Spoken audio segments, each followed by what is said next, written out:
Monsieur le maire, bonjour. Bonjour. Pourquoi êtes-vous ce matin en délégation à la préfecture? Écoutez, je veux dire franchement, le CIVET, donc c'est lui qui s'occupe de collecter et de recycler les ordures ménagères, est en difficulté. Nos administrés ne savent pas tout ça. Ils ne savent pas pour eux la collecte des ordures ménagères, ils ne savent pas exactement comment ça marche ni comment ça fonctionne. Par contre, ils payent des impôts pour ça et c'est un but.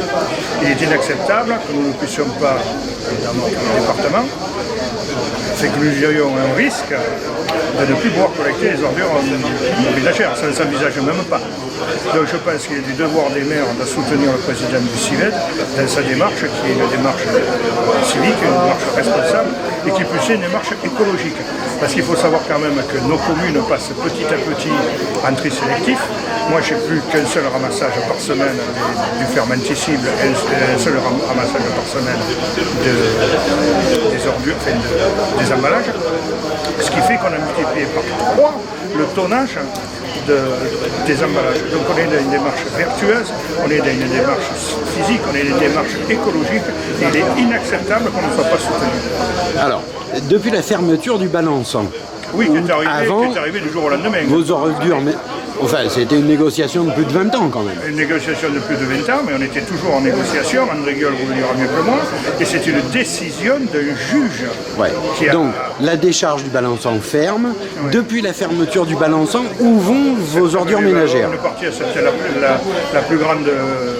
Enfin, la majorité, c'est Septem-les-Vallons et une petite partie. Alors, Septem-les-Vallons, c'est un talweg qu'on remplit depuis des dizaines d'années, sans aucune précaution de non-pollution. Il faut quand même savoir qu'on était une démarche, le CIVET est une démarche depuis plusieurs années sur Technova.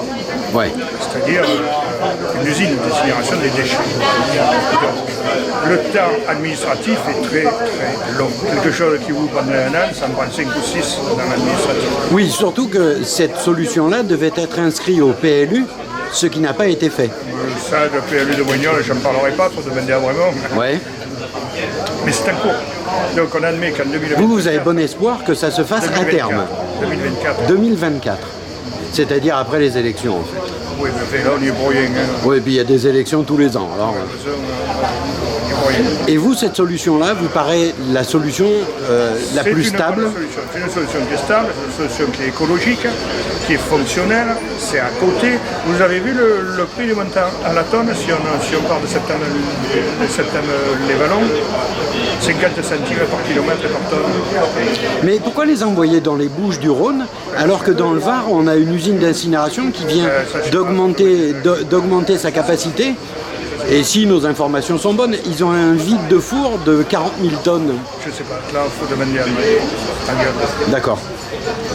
Bon, sinon, vous attendez quoi de cette réunion avec monsieur le préfet? Que les solutions soient déboutées, que les solutions soient trouvées. Vous pensez que c'est possible? S'il y a de la bonne volonté, tout est possible. Quand il y a un chemin, quand il y a de la volonté, il y a un chemin. Bon, mais écoutez, monsieur le maire, je vous remercie. Service, comme vous voulez.